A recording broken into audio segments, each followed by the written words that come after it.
Hey there, what's going on? What's the haps? Hello, everybody. This is Holly Cates, your favorite personal stylist, the hostess with the mostest, and as always, the only Holly you need to know. BFD alert, just so you know, BFD alert. We have one of the biggest guests in the history of the Fashion Crimes podcast. I am so excited. I don't want to waste any more time. Damn it. Let's welcome Nicole Miller to the show. Thank you so much for joining us, Nicole. We are stoked. Oh, I'm so happy to be here. It seems like a lot of fun. You are the best. We are so excited. I'm going to jump right into it because everyone is freaking out that you are a guest today on the Fashion Crimes podcast. I want to start out by saying thank you for joining us. We are so excited to have you, and we want to know, I know that you have so many big things coming up and going on, and we're going to get to all of that, your award and Hamptons Fashion Week and all this kind of stuff. But for people who aren't familiar with Nicole Miller, the brand, tell us your history, your journey. Tell us in a few minutes and a quick synopsis of how you came to be. Is there anybody out there that doesn't know who I am? I would agree with you, but you would be shocked. You would be shocked. Anyway, we started my business in 1982, and it was a dress line. And, you know, we started on very little money. So it was really important that the first collection went out and sold. And the first collection did fantastically, which gave us enough cash flow to keep going. But anyway, I had been in business like, I don't know, like 5 years. And I kept saying to my partner, we should have a fashion show. And he's like, no, we're not having a fashion show. So instead we opened up a store on Madison Avenue. And so when I opened the store in Madison Avenue in about 1987, 1988, we decided to make these ties. So when women were shopping, they would buy ties for their husband, or if the husband's waiting around, he would like buy some ties. So we made these crazy conversational ties. And unbelievably, they took off, like huge. So then I had both the dress business and this crazy men's tie business, which expanded into, you know, boxer shorts and camp shirts and all kinds of things. But still, I was very frustrated. I hadn't had my fashion show. So finally, spring 91, I go, I'm having my fashion show, and that's it. So since then, so we've had 30 years of fashion shows, and we've been in business 40 years now.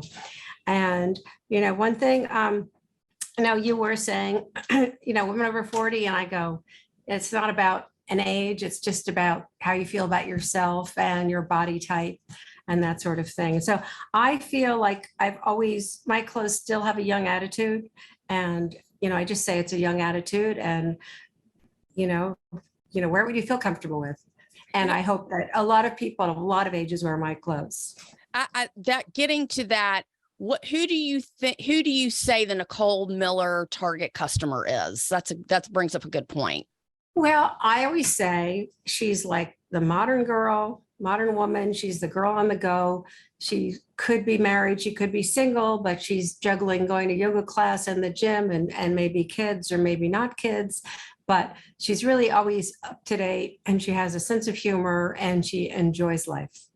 I love that. And tell us, you know, you had a series of stores at one point, obviously, I think in the 90s, and then you are strictly online now. Is that correct? Uh-huh. And tell us. Anyway, my reasoning behind that. Well, what happened, I first opened up my store on Madison Avenue, which was fabulous. And then I had my fabulous store on Sunset Plaza in LA. And I loved being in these storefronts, on little shopping streets. But somehow we got kind of conned into being in malls. And then, if you were in one mall, you couldn't be in one mall unless you were in 3 malls. So you'd be in like 1 good mall and 2 loser malls or something. And it was always a problem. And then there was like crime and shoplifting. And there were, in one mall in particular, the girls would start to lock the doors because they had to be there 7 days a week and be open till 9 o'clock because those were the mall's demands or whatever requirements. So anyway, I got really fed up with that. And at one point we had 30 stores, but I said, I'm done with the malls. The minute the leases expire, I'm going to not keep them. So we got out of the mall stores eventually, and we still had Sunset Plaza, and we had Miami and New York, and those were like my key stores. I was very happy in keeping those. And then I don't know, somebody came along and offered us money for our lease on Madison Avenue, and we were like, should we renovate or should we just get out of it? So it was a lot of different reasons. And then the pandemic came, and I was like glad to be out of the stores because the rents were going up and crazy. So every store kind of closed for a different reason. But then I was happy that we kind of made that decision. So I was really happy when the pandemic hit, and I had no leases over my head. Well, you sure are lucky because a lot of people have lost their jobs and taken a tremendous hit, and you seem to dodge that bullet right before. Yeah, I totally dodged a bullet before that happened. Yes. That's exactly. incredible. So your online sales now, would you say they have improved, or are you growing? Are you? Oh no, the online back? sales are way ahead. Way ahead. Great. Online sales, yes. And are you showing at New York Fashion Week this fall? I am not, and I'm not because we're doing the 40th year anniversary retrospective, and we were actually going to put that on during Fashion Week, but then we decided that was not really a bad idea because everybody's going to be doing spring and getting their reviews, and it seemed like the wrong time to do it. So we're going to kind of wait past Fashion Week, probably in October, and show our 40th anniversary retrospective. That's incredible. I'm so excited to see it. So let's start at the beginning. So you love art and city exploration. Tell us about your inspiration and how a garment comes from your brain to sketch, to sample, to the garment line. Well, one thing I have to say, I think when I started out and I went to design school, I went to Rhode Island School of Design, and I went to school in Paris, and I have a very technical as well as an art background. And I feel like a lot of designers today, they're either influencers or socialites or celebrities or whatever. And there's designer kids in the back room designing those collections. And I feel like it's kind of a sad state. I don't think it's as much in Europe as it is here. But, we're a country that's really kind of very driven by social media and celebrities. So I always get asked, what do you tell young designers today that are trying out? And I said, it's a different world today. It's a very different world. You're going to be competing against lots of different people. But anyway, I started out, going to those design schools, and I always feel like I've been very inspired by art, architecture, old movies, travel, a lot of different places I find inspiration. And it's just when I'm always searching for that idea, and every year it's a search to come up with the big idea. But eventually, we tear our hair out, and the idea eventually comes, and then everybody powwows about it, and and then we do boards and concepts, and then I still do a lot of sketching and sketch a lot of the designs myself, and then I have pattern makers who would make the first samples, or if it's something more complicated, like a beaded dress that goes to India. So we do a, design package and send it overseas to make the first sample. So things happen a lot of different ways. But I've always believed in the drape, and I'm always very much into the shape of the clothing and the silhouette of the clothing. And that's always very important to me. That's incredible. So, you've been doing this for 40 years. I mean, that's a long time. Did you ever think about doing anything else? Not really, but my big hobby is cooking. So I love to. During the pandemic, I cooked a different meal every night. And it's funny because my mother was French, so I grew up with a lot of French cooking, but oddly enough, I cook a lot of Asian food, very much into cooking Thai food or Vietnamese food or, some foreign culture. And it was kind of funny. During the pandemic, I tried to cook from all these different countries. So it was an interesting experience.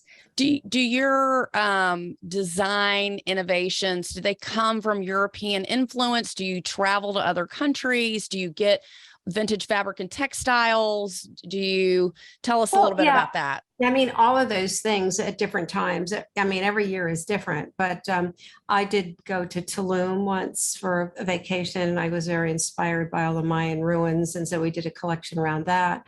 And I was in Thailand right before the pandemic. So I did a collection, all with the elephants and it was, and the elephants are really quite fascinating creatures. I was very inspired by that. So sometimes it's travel. Sometimes it might be an old movie I saw. I mean, and sometimes it's like an art show or like an architecture or, like maybe like an incredible book, I feel like in my house, I have so many coffee table books and everybody has these books and you never go through them. But, sometimes I've just been like at home and, I haven't looked at that book in a while and it just sparks an idea. I mean, you look so young and you act so young and you're hip. I mean, what do you tell women your age or below or around your age? What do you say to them who are stuck or they don't really know about fashion, but they want to elevate their style? What would be your advice for someone who doesn't really know what to do to get to that, to elevate their style? I have to say, I feel like women are big complainers a lot, and they're always, they're always complaining about their weight for sure. And they're complaining about this or that or whatever. And I always say, you have to focus on what your best asset is and think about what your best asset is and like use that to define your style. So, some people might have a tiny waist or a great cleavage or something, but everybody has one thing that they're proud of or is their best asset. Right. And I always say, like, focus on that. Like, if you have killer blue eyes, maybe you should wear blue. But I think you have to really identify what your strengths are and focus on that to define your style. And, I just think people, I hate it when people say to me, oh, I'm too old to wear that, or I'm too this to wear that, or I can't do that. But a lot of people are just like timid and afraid. And I feel people like, you just have to jump in there and go for it. Anyway, those are my tips. And not everything is right for everybody, but I always have this issue with like magazines that say what to wear when you're 20, what to wear when you're 30, what to wear when you're 40 and whatever. And, I'd be asked a lot of times to be in those issues and I would refuse. Like, I don't want to be in an age defining outfit. I mean, I want to be an age defying, not age defining.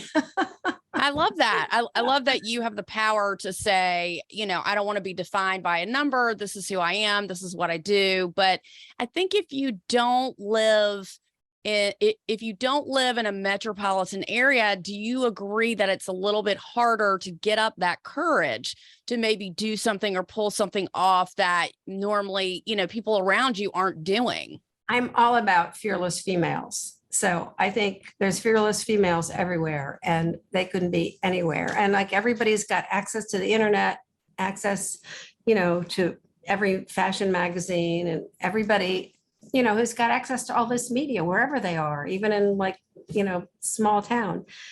And there's some people who are going to be fearless and some people who are not. And I just think everybody should pull out their fearlessness and go for it. I love that. I try to encourage people as well you don't have to be this, you don't have to be that. You have to be what you want to be. And sometimes you've got to really push people to get them to that next level because they don't understand the power that they do have. Like you said, you should be fearless. You should wear what makes you feel good, especially if you feel like you're approaching an age that is making you feel uncomfortable. You need to step into that, lean into that.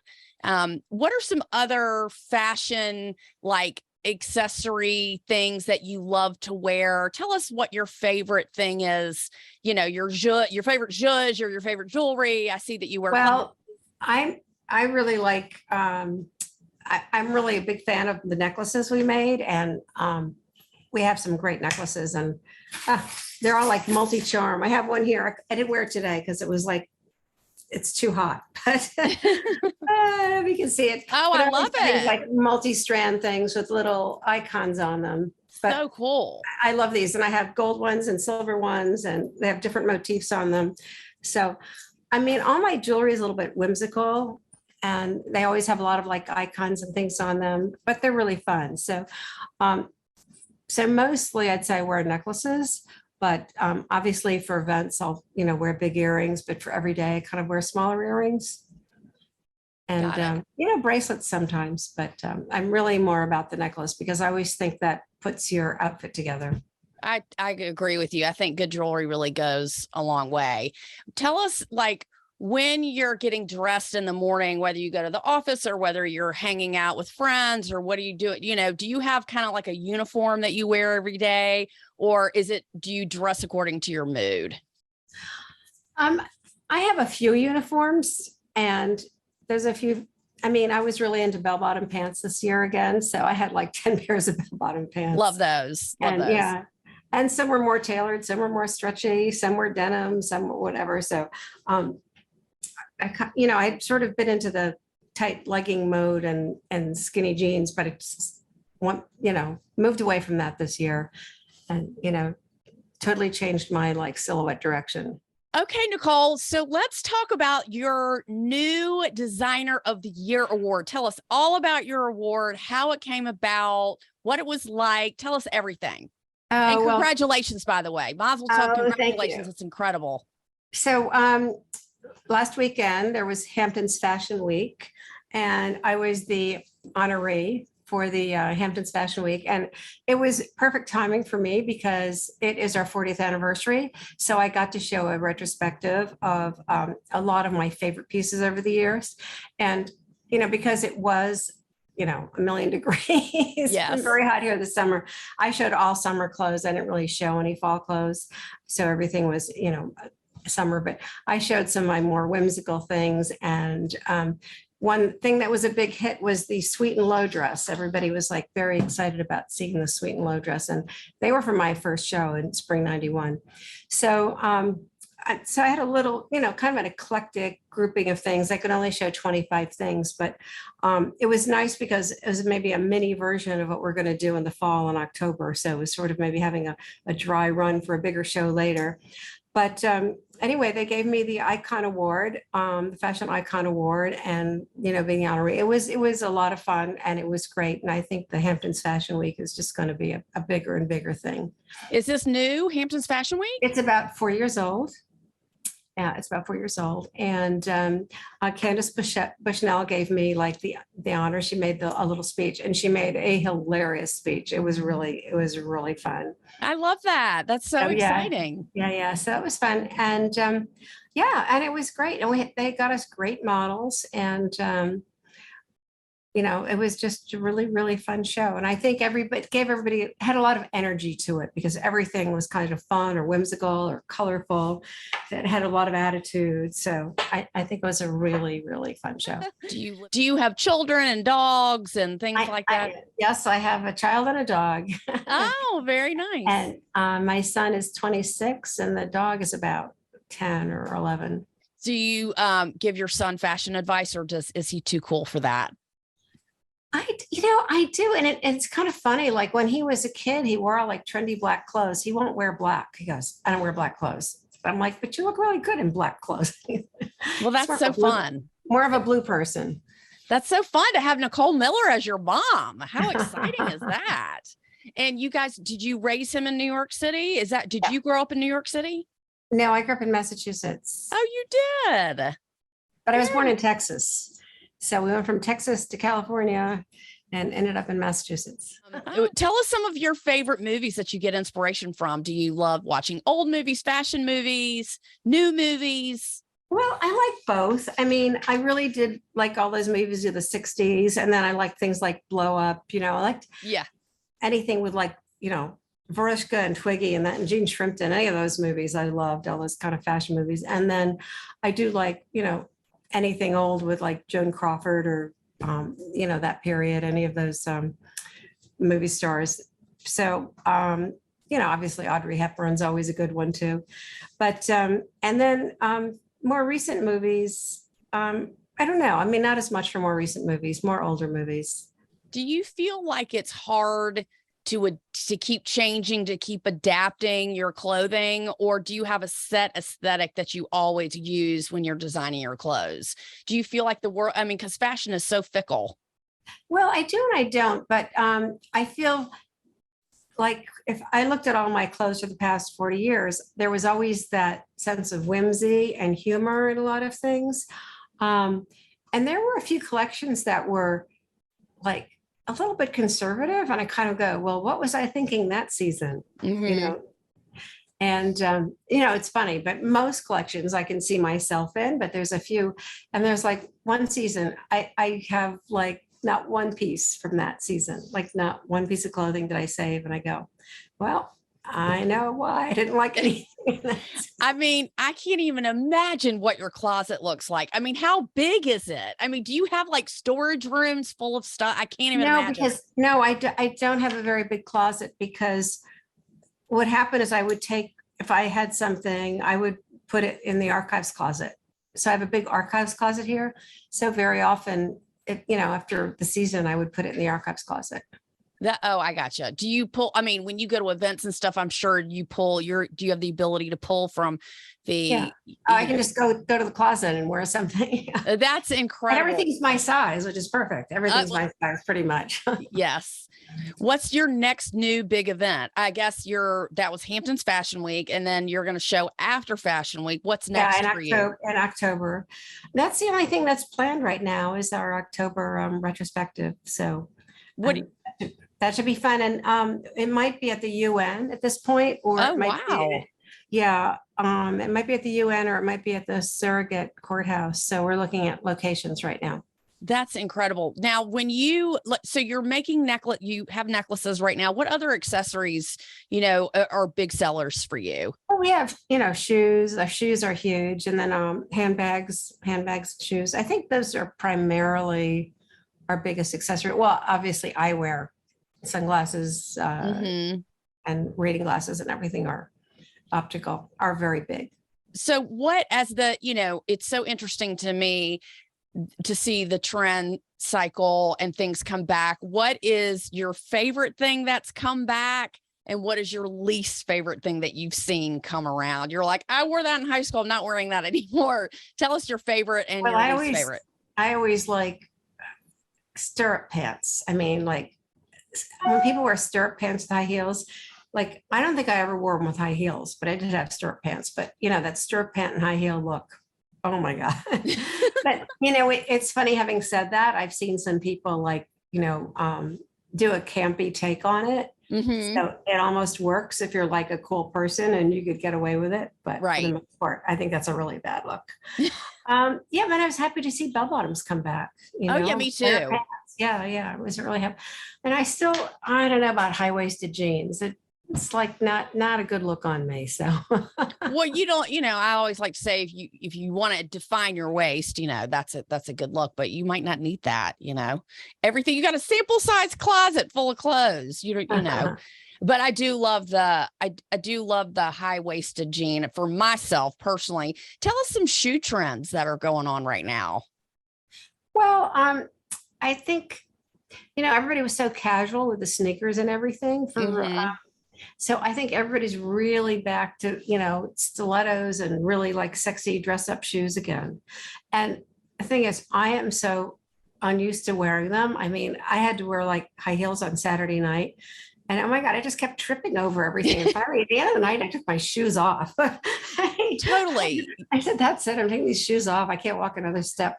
It's easy to get out of practice if you're not used to wearing high heels, very used to that.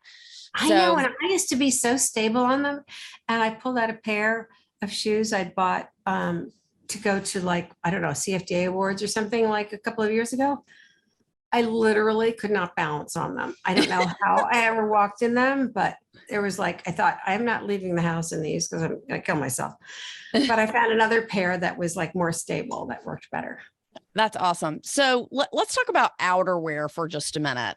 So in New York City, you're a victim of the elements. It rains sideways. It's snowing all the time. It's sunny. It's hot. It's cold.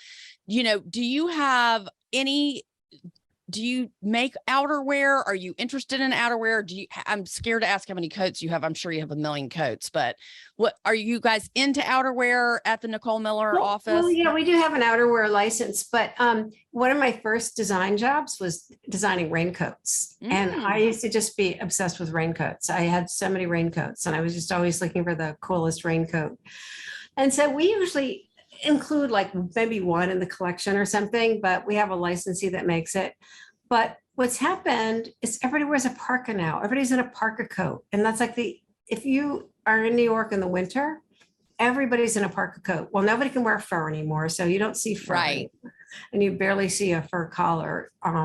But everybody's in a parka coat and nothing else. I think that's all it's selling. Right. I mean, I love a trench. I love a raincoat, but I never seem to be able to time it because you come out of work and then all of a sudden it's raining. So you either don't bring your coat or it's too cold in the morning. Oh, right. I know the whole thing. I know. I can't tell how many times I've left my raincoat at home and it's pouring rain, or I left it in the country or whatever. And, it's like always in the wrong place. The raincoat is in the right place at the right time. You always say in New York. A lot of umbrellas. At least we have a lot of umbrellas around here. I was about to say, if you don't want it to rain, then bring an umbrella, because then it'll never rain. If you don't have an umbrella, it will for sure rain. Always. Yeah. Always. Yeah. Oh, that's like if I go to Paris, I always bring an umbrella. And because it rains in Paris. Do you go to Paris do you go for vacation, or you go for work? I can't imagine going to Paris on vacation. That would be the last place I would go on vacation. What's that like? So you're going to meet people there. Tell us what you do in Paris. I used to always go to the fabric shows. Oh. I would go every year to the fabric shows, and sometimes twice a year or whatever. But lately I've been going to London more than Paris, because then I go to the art fairs. So, and I actually find London a better city for shopping. It has like better department stores and better stores and more stores. I don't know. I think London is really just the best place for shopping. Do you have any other favorite, tell us about some brands other than your brand that you maybe like, or that you've seen your friends wear? Do you have anything that sticks out to you? I don't wear any other brands. Oh, you don't? No. And you're making all of your bell-bottom denim too? Who's making making the? Yeah, our denim licensing. I love that. I have to say there's I have had a few impulse buys, and I did buy an off-white jacket about 2 or 3 years ago at the Webster in Miami. And it's like camouflage, but I love camouflage, and I will keep that jacket forever. Yeah. And there was another Japanese jacket I bought, and it's a really unusual brand. I don't even know. It's like a long number or something. I don't remember what it is. And that's like a jacket that I treasure. I'll have that forever. So there's like an occasional piece now and then that I'll get, but I don't know. I don't really see that many things I want. Yeah. It's hard when you're around it all day because you're a tough customer. Yeah. And it's hard for me to wear somebody else's dress. So so I might wear somebody else's shoe, or I might wear somebody else's jacket, but I wouldn't wear somebody else's dress. Yeah, I understand. I get that. Because when you get a compliment, are people like, I love your dress, where you get it? Do you say, oh, I made it? Is that what you say?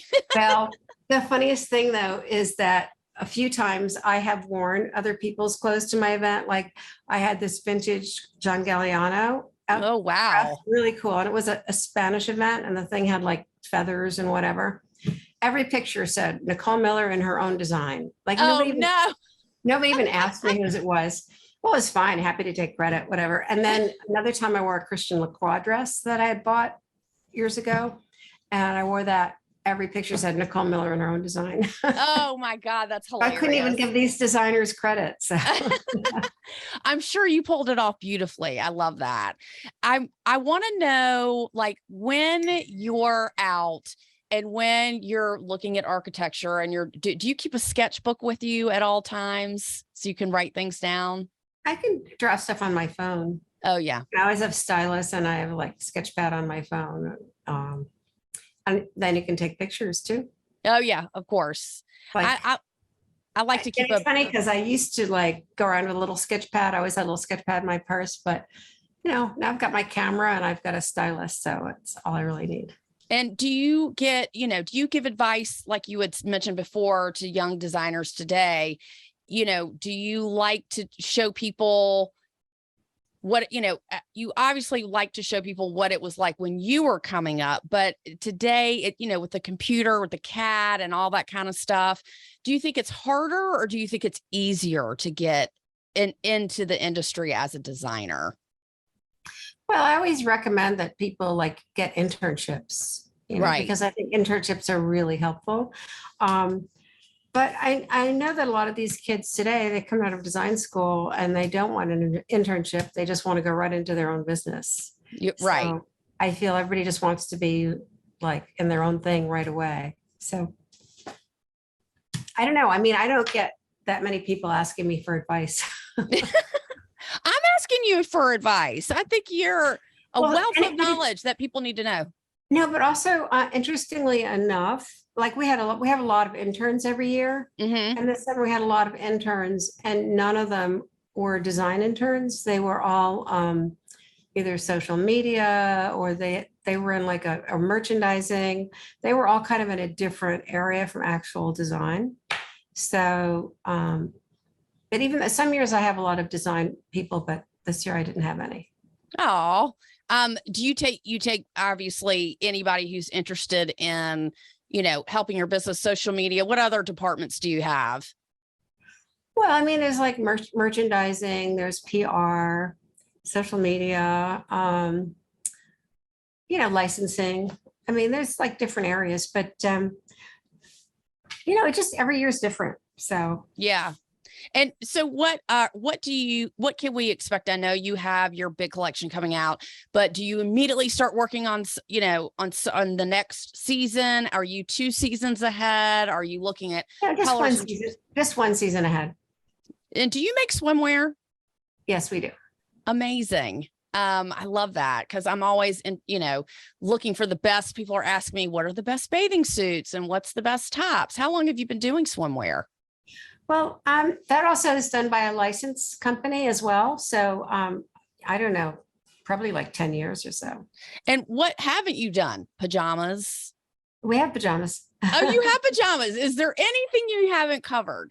Well, I have a rosé. Did you know I have a rosé? Well, I would like to try it. Where's your rosé? And it's French. It's from Bordeaux. I love it. Is it sweet or is it dry? Of course, it's not sweet. Oh, it's dry. Okay.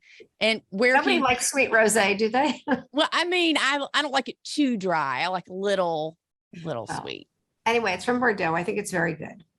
And did you go, like, what was the process on that? Did you go and? Well, actually, it was kind of, we did the tasting here. We did all the tasting here. But my friend works with the chateau. So he brought all the wine here for the tasting. That sounds so fun. Are you having enough? Where can we purchase some?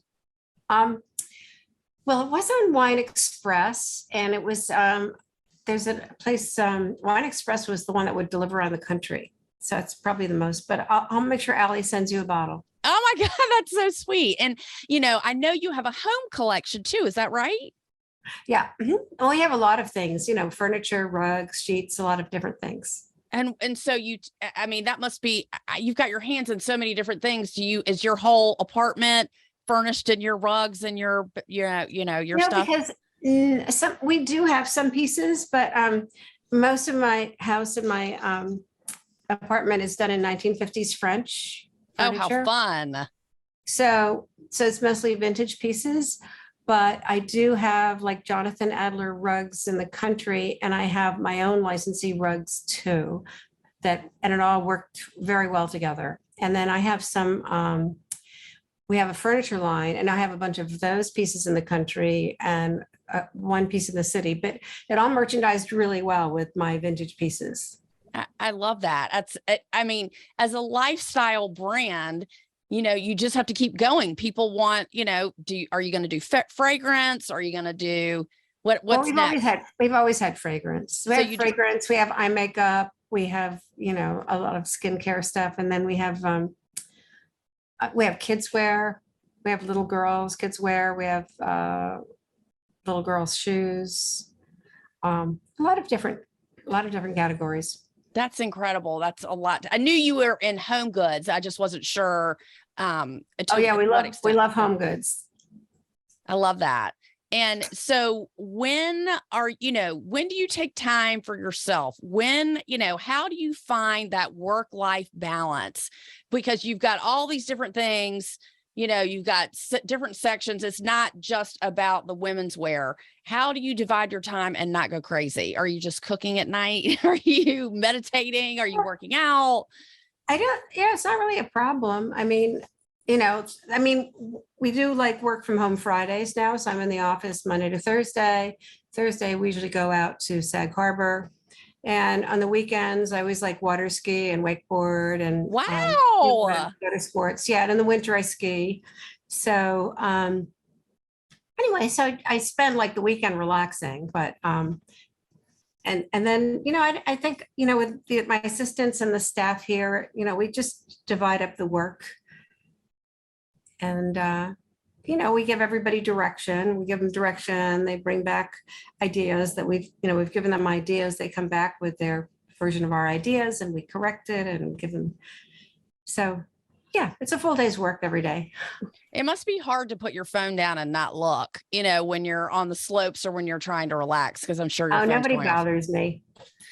Nobody bothers me. I have had times going down the slopes and I have an hysterical assistant on the phone, hysterical girl calling me and like, you wouldn't believe what's going on here. The crap is hitting the fan. It's crazy. And so-and-so is doing this and so-and-so is doing that. And I go, oh my God.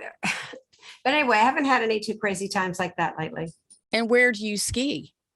Aspen mostly. And I can't, so you ski on two skis or when you water ski, or do you slalom? Oh, who skis on two skis? I haven't skied since my honeymoon, but I could never start on one. I could start on two and drop one, but I can't start on one. Yeah. I can start on one. Athletic you are. I prefer wakeboarding. I've been doing more wakeboarding this year than water skiing. And that's just on your knees, right? Wakeboarding, or do you stand up? No. It's like a baby surfboard. No, it's like a snowboard. It's like a snowboard. Oh, I got you. And you're strapped in with your 2 feet. Who drives the boat? Do you have a boat?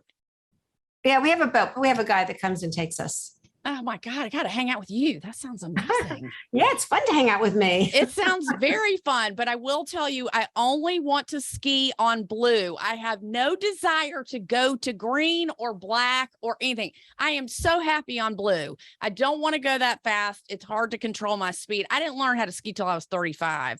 So learning as an adult, I think, is much harder than if you're a kid. I would think so. Yeah. Have you been skiing since birth? Pretty much. Well, I grew up in Massachusetts, so went in the mountains. Yeah. So, we always skied. Well, you are definitely an outdoors woman. I would never have pegged you for that. You got the best of both. You got the best of both. That's so exciting. I want to know, how can people find you if they're interested in your home goods, your fragrance, your bathing suits, which I'm very interested in your bathing suits, and your rosé and your clothes and everything else. Where can we find you? Well, Nicole Miller NYC is our Instagram, and NicoleMiller.com is our website. And not everything is on our website, but if you like Google any product like Nicole Miller rugs, you'll find the rugs. So if you Google any particular product, it'll show up, because, some are at different stores, but not everything. Everything will eventually all be on the website. But at this point, only some things are on. I think it's still just clothing for right now, but pretty soon everything will be on. Do you have people that, are working TikTok for you and Instagram and stuff like that? Oh yeah. Of course. always, right? Tell us plug some of your quick favorite restaurants in New York City and museums. Well, I love going to Pastis and Balthazar. Always go there. Always love Balthazar. Indochine is one of my all-time favorites. I go to Bilbo K a lot. Love that. I love this Thai place called the Tiger. Oh. Yeah, it's really good. Chinese tuxedo. So those are my mainstays. And the museums that are your favorite, which are your favorite? I love the Cooper Hewitt. Mm-hmm. And I love the Museum of Natural History. That's nice. Yeah, I like it too. It's been a while since I've been there. Yeah, and you can't go wrong with the Met. Love the Met. I can't even get out of the bookstore in the Met. The store is just incredible to me. Yeah, I love it. Yeah, and then the Guggenheim. Mm-hmm. Guggenheim is great. And last question. And the Whitney, and obviously the Whitney. Yeah, those are your go-tos. What's your favorite ladies do lunch place? Well, that's probably Bilbo K. Oh yeah, I always go to Bilbo K. It's funny, we have that in pasties. Pasties. Pasties, yeah. So, and you must be a tough critic if you're going out to eat and you're such a good cook. I'm just saying. Oh, I'm a very tough critic. I'm sure you're a tough critic. I went to a fun place yesterday. I went to the Peak in Hudson Yards, which is like haven't been there. Very top with an incredible view. It's over that edge, the edge. It's overlooking that. And what kind of food? Well, I don't know. I mean, I don't know how you would describe that continental type cuisine. I mean, it's, but it was, really good food. It was really excellent. Good drinks. How much can you drink at lunch? Maybe 1.5, unless you're drinking a rosé. Then they did have a very good wine there, I must say. Okay, good. We got to try. Those are good. Those are very good suggestions. I'm always looking for, better places to hang out and because you kind of in your area, it's so easy in New York. You just eat in the same circle, it's nice to. Well, I gave you, some uptown and some downtown. So. Yeah, for sure. This has been incredible. I am so grateful for your time with us and for our listeners. I'm going to get a million questions. You didn't ask her this. You didn't ask her that. Y'all didn't talk about this. So I'm sure I would love to invite you back for a follow-up interview if you're interested someday. Sure. And you are such a doll and you're so kind. And thank you for dropping your knowledge on us. And are there any last thoughts, words, any advice you want to give to people to, hit us up, give us some wisdom? You've got to be your own advocate. You've got to always advocate for yourself and believe in yourself and, give yourself that kind of self-confidence, and that will help in your clothing choices too. You heard it here first, folks. The one and the only 40-year veteran, Nicole Miller, coming at you with some truth bombs, giving us some advice, telling us like it is. We are so grateful for you to be a guest here on the Fashion Crimes Podcast. Just love this. Is going to be so excited to share with everybody. And I'm sure, like I said, everyone's going to have a follow-up question for you. So I'm so grateful for your time. And we've had such a lovely time talking to you today. I want everyone to know that you can go to the Fashion Crimes Podcast website, drop your email into the box. You will get all this free fashion content every single Friday in your inbox. And listen, this is just the beginning. Nicole Miller, who else can we get? I mean, the sky is the limit. And again, please follow us on social media, follow us on TikTok, follow us on Instagram. My name is Holly Katz. I am your favorite personal stylist, the only Holly you need to know, and the best friend you never knew you needed in fashion. Thank you so much for tuning in. This is the Fashion Crimes Podcast, and we are out.